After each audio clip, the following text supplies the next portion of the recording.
Salut à tous, alors dans cette vidéo, comme promis, on va voir comment on peut faire du trading de Bitcoin avec la plateforme JDAX. Donc c'est parti. Sur le haut de l'écran, vous avez en fait un menu qui vous permet de passer du Bitcoin à l'Ether ou au Litecoin, puisque Coinbase, donc la société Coinbase qui en fait partie du même groupe que JDAX, vous permet d'acheter ces trois crypto-monnaies. Donc, dans la plateforme GDAX, vous les retrouvez évidemment. On va rester sur la partie Bitcoin puisque le fonctionnement est le même pour les trois cryptos. Donc, en haut à gauche, vous avez la partie où vous avez votre solde en dollars ou en euros, ça dépend de ce que vous utilisez, et en Bitcoin pour cet écran-là.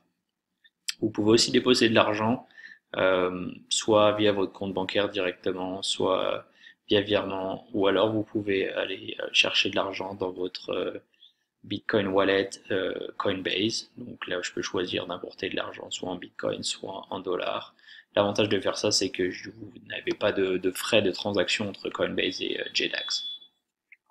Ensuite, en bas à gauche, vous avez la partie qui vous permet de passer les ordres. Je vais y revenir dans une minute. Au milieu, vous avez la partie donc, qui s'appelle en fait le livre des ordres. Donc là, vous avez en fait le volume demandé par les acheteurs et le cours qu'ils sont prêts à payer par Bitcoin. Et à l'inverse, en haut, vous avez donc les volumes et les cours pour les vendeurs. Et au milieu, vous avez ce qu'on appelle le spread, qui est en fait la différence entre ces deux valeurs-là. Ensuite, à droite, vous avez donc les courbes qui vous permettent de suivre le cours du Bitcoin. Vous avez deux types de courbes, soit une courbe en forme de ligne, soit en forme de bougie, qui est un peu plus intéressante parce qu'en fait, elle vous permet de choisir euh, combien de temps représente une bougie. Donc, par exemple, si on choisit 15 minutes, la bougie rouge là en question, on va pouvoir voir le cours le plus bas, 5691 dollars, et le cours le plus haut, 5700 et quelques dollars, euh, sur une période de 15 minutes. Donc, en fait, ça vous permet de voir sur une période de 15 minutes, il peut y avoir des fluctuations assez fortes quand même. Et vous pouvez faire ça avec différents types de périodes, ce qui vous permet d'avoir une bonne idée du type de fluctuation auquel vous avez affaire. Et enfin, en bas, vous avez la partie où les ordres s'affichent. Donc quand vous passez un ordre ici à gauche, il viendra apparaître ici. Et les fils, c'est en fait les ordres qui ont été passés.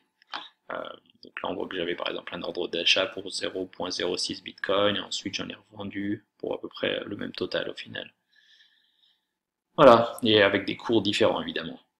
Donc on va pouvoir faire un ordre ensemble. Alors il y a trois types d'ordres. Il y a l'ordre au prix du marché qui est en fait la même chose que d'acheter du Bitcoin directement sur Coinbase, puisque sur Coinbase, vous n'avez pas la possibilité de choisir le cours du Bitcoin au moment où vous l'achetez au prix du marché au moment où vous faites la transaction.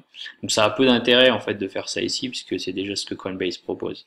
Par contre, avec JDAX, vous avez deux autres options qui sont très intéressantes. C'est l'option limite, qui va permettre de choisir le cours du Bitcoin qu'on est prêt à payer. Donc, par exemple, là, je vois que le cours du Bitcoin il est à 5713.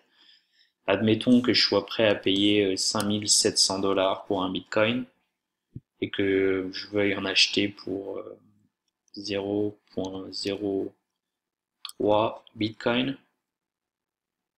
Ça ferait un total d'environ de 171 dollars si l'ordre d'achat venait à passer. Et là, sur la partie Advanced, vous pouvez choisir en fait combien de temps l'ordre sera-t-il valable. Donc il y a plusieurs options. Moi, en général, je garde l'ordre est valable jusqu'à ce que je l'annule. Voilà, ensuite, pour ce qui est de ce petit bouton-là, je vous conseille de le laisser comme ça, parce que c'est ce qui fait que vous n'allez pas payer de frais, mais je vous invite à lire la partie aide pour comprendre un peu mieux comment ça fonctionne.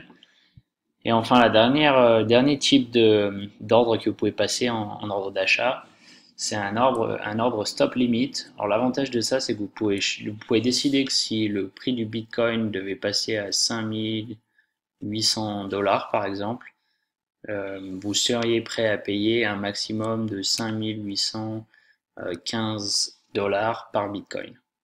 Mais comme on ne connaît pas encore le cours auquel vous achèteriez en fait, étant donné que ça pourrait être entre 5008 et 5815, vous ne pouvez pas donner un montant en Bitcoin, vous êtes obligé de fournir un montant en dollars que vous serez prêt à payer. Donc, mettons, je suis prêt à payer pour 300 dollars de Bitcoin. si je peux avoir une transaction au cours de 5008 ou 5815 maximum.